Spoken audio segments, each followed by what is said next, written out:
अस्सलाम वालेकुम viewers, welcome to the students platform.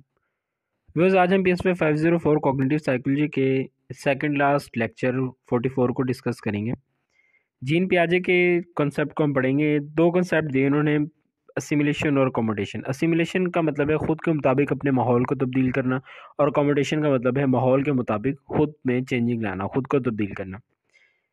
Important जो चीज़ इनकी मेन जो चीज़ उन्होंने बताई थी वो है स्टेजेस ऑफ डेवलपमेंट। उन्होंने दी थी 4 स्टेजेस ऑफ डेवलपमेंट उन्होंने कहीं बताई थी। पहली है सेंसरी मोटर स्टेज, जो कि बर्थ से लेकर 2 साल तक होती है। सेंसरी मोटर स्टेज के अंदर कह रहा है कि इसमें बच्चा मुख्तलिफ चीज़ों का स्कीमा अपने जहन में बनाना शुरू करता है। यहाँ पे एक लफ्ज़ का इस्तेमाल हुआ है, एक कंसेप्ट का इस्तेमाल हुआ है, वो है ऑब्जेक्ट परमानेंस।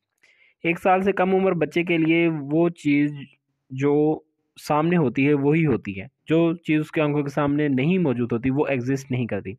1 साल के बाद वो इन चीज़ों को परमानेंस के तौर पे समझना शुरू हो जाता है। मसलन आपके सामने एक किताब पड़ी है, और जो वो आपके सामने उठा भी ली जाए तो आपको पता होगा कि किताब मौजूद है, लेकिन वो मेरे सामने नहीं, लेकिन फिर भी कहीं न कहीं मौजूद है।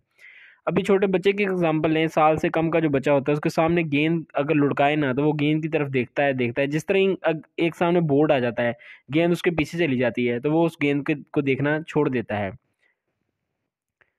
प्याजे ने ये एक्सपेरिमेंट किया, उसने समझा कि शायद बच्चा समझ रहा है कि गेंद जो है लॉस्ट हो गई है, मतलब बच्चे ये समझ रहा है, बच्चे का ध्यान जो है ना गेंद से हट गया है, इसलिए वो किसी और चीज़ की तरफ देखने लग गया है, गेंद की तरफ नहीं देख रहा। लेकिन उसने क्या देखा, जब गेंद दोबारा बोर्ड के बैक साइड से निकल के सामने आती है ना, तो बच्चा फिर उसको गेंद को देखने लग जाता है। फिर उसने नतीजा निकाला कि 1 साल से जो छोटा बच्चा होता है वो उसके सामने जो चीज़ होती है वही चीज़ होती है, जो सामने मौजूद नहीं होती वो उसके नज़दीक एग्जिस्ट ही नहीं करती। सेकंड स्टेज है प्री ऑपरेशनल स्टेज, जो कि 2 से 7 साल तक होती है। इसके अंदर जो है ना प्री ऑपरेशनल फंक्शन बच्चे का डेवलप होता है, यानी चीज़ों के नाम, उनकी प्रोनाउंसिएशन, उसे इस चीज़ का आइडिया हो जाता है कि किस तरह चीज़ों को प्रोनाउंस करना है, उनके नाम क्या हैं, ये सारी चीज़ें। और इसके अंदर बच्चा जो है ना ईगोसेंट्रिक होता है। एक स्टेज के अंदर कह रहा है कि बच्चा ईगोसेंट्रिक होता है, यानी कि सिर्फ अपनी ज़ात के बारे में सोचता है, दूसरों के बारे में नहीं सोचता। एक एक दीन एग्जांपल, एक 3 सेब रखे एक टेबल पर, और सामने 3 छोटे बच्चों को खड़ा कर दिया जो कि 2 से 7 साल की उम्र के थे। उनसे पूछा गया कि पहले बच्चे से पूछा गया कि आपके सामने जो सेब पड़ा है ये किस तरह का है, उसके बारे में पूछा, उसने बताया। फिर उसने कहा कि आपके साथ वाला जो बच्चा है इसके सामने जो सेब पड़ा है वो किस तरह का है, लेकिन वो उसके बारे में ना बता सका।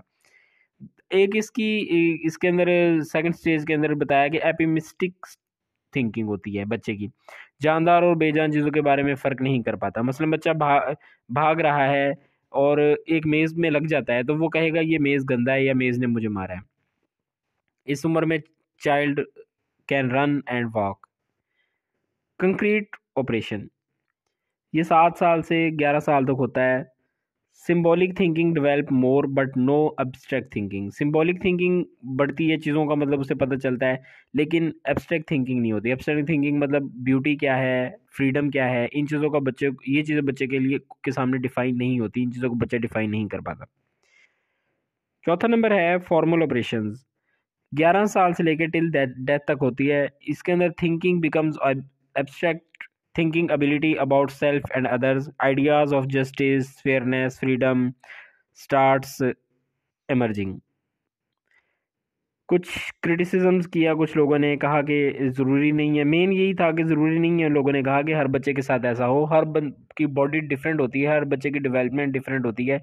लाजमी नहीं है कि एक बच्चा 1 साल बाद बोलना शुरू करे, या 2 से 7 साल की उम्र में बच्चा भागता फिर रहा हो, ऐसा ज़रूरी नहीं। लोगों ने मतलब कहा कि अगर उसने तो अपने बच्चों पे एक्सपेरिमेंट किया था ना, प्याजे ने ये सारे एक्सपेरिमेंट्स अपने बच्चों पे किए थे, उन्होंने कहा ये एक स्पेसिफिक बच्चों के लिए की हद तक तो ठीक है, लेकिन ओवर द वर्ल्ड तमाम बच्चों पे इसका इम्प्लीमेंट इसको नहीं किया जा सकता। लैंग्वेज डेवलपमेंट के अंदर कह रहा है, एमसीक्यू पर्पस से इंपॉर्टेंट है कि children develop language in these 4 stages, मतलब ये चारों जो स्टेजेस हमने पढ़ी, इन चारों में ही बच्चा हिस्सा हिस्सा अपनी लैंग्वेज जो है डेवलप करता है।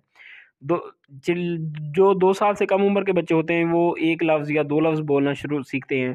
3 साल या इससे ज़्यादा बच्चे बड़े होते हैं तो वो पूरा पूरा जुमला बोलना शुरू कर देते हैं। 5 से 6 साल के जो बच्चे होते हैं वो मज़ीद जो है ना अच्छी कॉम्प्लेक्स फॉर्म जो है वो बोलना शुरू कर देते हैं लैंग्वेज की। उसके बाद जेंडर डेवलपमेंट है, बच्चों कह रहा है कि बर्थ के हिसाब से मेल और फीमेल जो हैं, गर्ल्स और बॉयज़ डिफरेंट होते हैं। जब बच्चे लड़के बड़े होते हैं तो वो रूल बेस्ड गेम्स में इंटरेस्टेड होते हैं, और जो लड़कियां जब बड़ी होती हैं वो रिलेशनशिप बेस्ड गेम में इंटरेस्टेड होती हैं। Boys spend their lives with other boys, girls spend their lives with other girls. उसके अलावा कह रहा है boys and girls have trouble in understanding each other, एक दूसरे को समझने में भी लड़का लड़के को इजीली समझ सकता है, लेकिन लड़का लड़की को या लड़की लड़के को इजीली समझ नहीं पाती।